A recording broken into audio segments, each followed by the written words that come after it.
बिस्मिल्लाहिर्रहमानिर्रहीम। अस्सलाम वालेकुम स्टूडेंट्स। 9th क्लास बच्चों, आपकी बायोलॉजी के चैप्टर नंबर 1 का लेक्चर नंबर 17 है और इस चैप्टर का ये लास्ट लेक्चर है। और आज आपने दो मल्टी सेलुलर ऑर्गेनिजम्स के बारे में पढ़ना है। दो मल्टी सेलुलर ऑर्गेनिज्म के बारे में पढ़ना है। उसमें से एक है मस्टर्ड प्लांट और दूसरा है बच्चों फ्रॉग। सबसे पहले हम देख लेते हैं मस्टर्ड प्लांट को। मस्टर्ड प्लांट जिसका साइंटिफिक नेम है ब्रासिका कैम्पेस्ट्रिस। ठीक है बच्चों कि mustard plant, the scientific name of the mustard plant is brassica campestris. Mustard plant English का लफ्ज है, ठीक है। इसका मतलब होता है सरसों का पौधा। किसका पौधा बेटा? सरसों का पौधा, मस्टर्ड प्लांट। और उसका साइंसी नाम क्या है? Brassica campestris. अब साइंटिफिक नेम का मैं आपको बता दूं बच्चों कि दुनिया में मुख्तलिफ जो है जुबानें हैं। तो ठीक हो गया, हमारा मुल्क है, इसमें पंजाबी जुबान है, ठीक है, सिंधी है, बलोची है, सराइकी है बेटा, ठीक है। तो मुख्तलिफ ये ज़बानें हमारे पाकिस्तान में हैं। तो हर चीज़ का जो नाम होता है हर ज़बान में मुख्तलिफ होता है, ठीक है। लेकिन दुनिया में फिर एक चीज़ का साइंसी नाम रखा जाता है, फिर पूरी दुनिया में उसको एक नाम से पुकारा जाता है, उसको साइंसी नाम कहते हैं, साइंटिफिक नेम कहते हैं। सो मस्टर्ड प्लांट को पूरी दुनिया में ब्रासिका कैम्पेस्ट्रिस के नाम से पुकारा जाता है। तो ये आपने एमसीक्यूज भी याद रखना है और शॉर्ट क्वेश्चन भी याद रखना है कि सरसों के पौधे का, मस्टर्ड प्लांट का साइंसी नाम क्या है? Brassica campestris.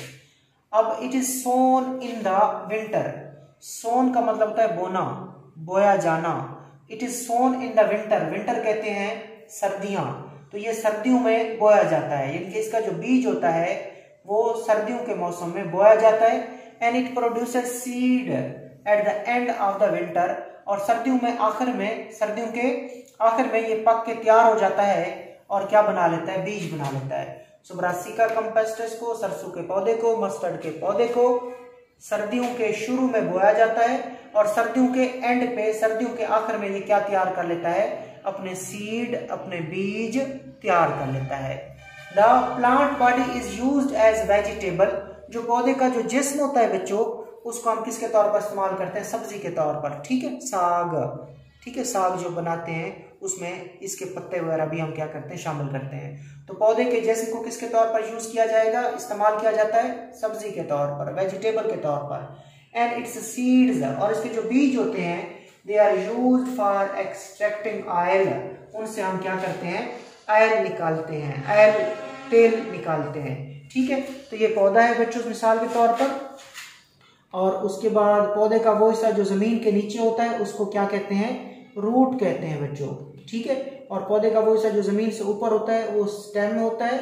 और उसमें क्या होता है बच्चों? लीव भी आते हैं। क्या आते हैं? लीव्स भी आते हैं, पत्ता भी आता है। तो ये हो गया लीव, ये हो गया स्टेम, ये हो गए रूट। और जब ये पौधा थोड़ा बड़ा हो जाता है तो ये फूल भी पैदा करता है। क्या पैदा करता है? फ्लावर भी पैदा करता है, ठीक हो गया। तो पौधे का जो जिस्म होता है उसको किसके तौर पर इस्तेमाल किया जाता है? वेजिटेबल के तौर पर इस्तेमाल किया जाता है। बाद में फ्लावर से सीड बनते हैं और उन सीड से क्या निकाला जाता है? ऑयल निकाला जाता है। क्या निकाला जाता है बच्चों? ऑयल वहां से एक्सट्रैक्ट किया जाता है। The organ of the body can be divided into two group on the basis of their function. कि पौधे के जो जिस्म के हिस्से होते हैं, पौधे के जिस्म के जो ऑर्गन्स होते हैं, उनको हम दो हिस्सों में तकसीम करते हैं। कितने हिस्सों में तकसीम करते हैं? टू ग्रुप में तकसीम करते हैं काम के लिहाज से। सो डायग्राम से आपको मैं समझा देता हूँ। ये रूट है, ये स्टेम है, ये लीफ है और ये फ्लावर है, ठीक है, फूल है। जड़ें, तना, पत्ता और फूल। पौधे के ये जितने भी हिस्से हैं हम इनको फंक्शन के लिहाज से, काम के लिहाज से दो हिस्सों में तकसीम करेंगे। पहला हिस्सा रूट, स्टेम और लीफ, ये तीन हिस्से जो हैं, ठीक है, रूट, स्टेम और लीफ, इनको बोलते हैं वेजिटेटिव पार्ट्स। वेजिटेटिव पार्ट्स या वेजिटेटिव ऑर्गन, वेजिटेटिव ऑर्गन्स। और वेजिटेटिव ऑर्गन्स कौन होते हैं? वो ऑर्गन, वो हिस्से जो रिप्रोडक्शन में हिस्सा नहीं लेते, जो पौधे की सेक्सुअल रिप्रोडक्शन में हिस्सा नहीं लेते बच्चों, जो पौधे की सेक्सुअल रिप्रोडक्शन में हिस्सा नहीं लेते, उनको क्या कहते हैं? वेजिटेटिव हिस्से कहते हैं। जबकि जो फ्लावर है ये रिप्रोडक्टिव ऑर्गन है, ये रिप्रोडक्टिव ऑर्गन है। क्यों? क्योंकि ये पौधे की सेक्सुअल रिप्रोडक्शन, सेक्सुअल रिप्रोडक्शन में हिस्सा लेता है। सो फ्लावर इसको आप बोलते हो रिप्रोडक्टिव ऑर्गन, क्यों? क्योंकि ये पौधे की सेक्सुअल रिप्रोडक्शन में हिस्सा लेता है। जबकि बाकी हिस्से रूट, स्टेम, लीव्स, इनको वेजिटेटिव हिस्से कहते हैं और ये पौधे की सेक्सुअल रिप्रोडक्शन में हिस्सा नहीं लेते। तो काम के लिहाज से आपने पौधे के मुख्तलिफ हिस्सों को दो हिस्सों में तकसीम किया, वेजिटेटिव ऑर्गन और रिप्रोडक्टिव ऑर्गन। तो देखिए root, stem, branches and leaves, यहाँ पे एक चीज उसने ऐड कर दी, ब्रांचेस, इनकी जो शाखें होती हैं, पौधे की शाखें, root, stem, branches and leave are the vegetative organ. So इन चार को, रूट, स्टेम, ब्रांचेस, लीव्स को वेजिटेटिव ऑर्गन कहते हैं। क्यों? Which do not take part in sexual reproduction of the plant, ये पौधे की सेक्सुअल रिप्रोडक्शन में हिस्सा नहीं लेते, ये पौधे की सेक्सुअल रिप्रोडक्शन में हिस्सा नहीं लेते, इनको वेजिटेटिव हिस्से कहते हैं, जिसमें जड़ें आती हैं, तना आता है, शाखें आती हैं और लीव्स आते हैं।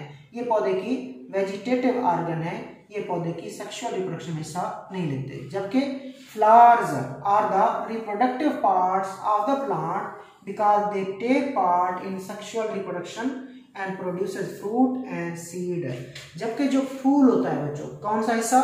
फूल जो होता है वो क्या कहलाता है? रिप्रोडक्टिव पार्ट कहलाता है, रिप्रोडक्टिव हिस्सा कहलाता है। क्यों?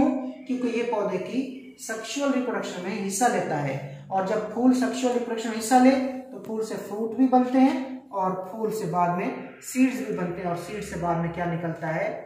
एलम निकालते हैं। ठीक हो गया। तो ये आपने देखा फूल रिप्रोडक्टिव हिस्सा है क्योंकि वो सेक्सुअल रिप्रोडक्शन में हिस्सा लेता है, और फूल से फ्रूट बनते हैं और फ्रूट के अंदर सीड्स होते हैं।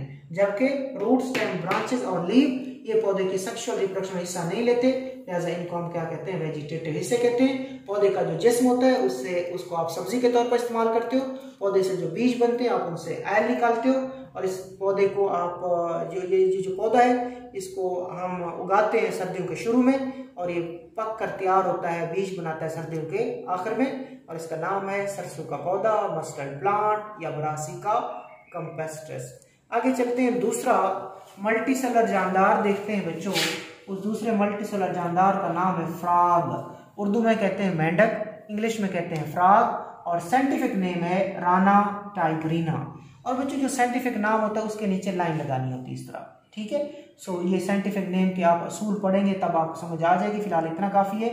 सो फ्रॉग का साइंटिफिक नेम राना टाइग्रीना है। ये क्या शो करता है? It shows multi cellular organization, कि frog multi cellular organization show करता है, क्योंकि फ्रॉग मल्टी सेलुलर ऑर्गेनिज्म है। यहाँ पे बहुत सारे सेल्स होते हैं, बहुत सारे टिश्यूज होते हैं, टिश्यू से ऑर्गन बनते हैं और ऑर्गन से ऑर्गन सिस्टम्स बनते हैं। So body is made up of organ system, तो इसका जो जिस्म होता है उसमें ऑर्गन सिस्टम्स होते हैं, और ऑर्गन सिस्टम किस पर मुश्तमिल होता है? Organ, and each organ system consist of related organ, और हर ऑर्गन सिस्टम किस पर मुश्तमिल होता है? ऑर्गन्स पे मुश्तमिल होता है, और ऑर्गन्स जो होते हैं वो किस पर मुश्तमिल होते हैं? टिश्यूज पर मुश्तमिल होते हैं। और टिश्यूज कौन कौन से होते हैं? जानवरों में आपने पहले में टिश्यू की मिसालें पढ़ी, epithelial tissue, glandular tissue, muscular tissue and nervous tissue. Simple सी बात है कि फ्रॉग एक मल्टी सेलुलर ऑर्गेनिज्म है। Frog multi cellular organization show करता है, साइंटिफिक नाम राना टाइग्रीना है। फ्रॉग के अंदर ऑर्गन सिस्टम होते हैं, और ऑर्गन सिस्टम किस पर मुश्तमिल होता है? ऑर्गन पर, और ऑर्गन के अंदर क्या होते हैं? टिश्यूज होते हैं। कौन से tissues? Epithelial tissue, glandular tissue, muscular tissue, nervous tissue. पहले बच्चों आपने दो मिसालें देखी थी टिश्यूज की जानवरों में, नर्वस टिश्यू आपने पढ़ा था और ग्लैंडुलर टिश्यू पढ़ा था या एपिथेलियल टिश्यू पढ़ा था।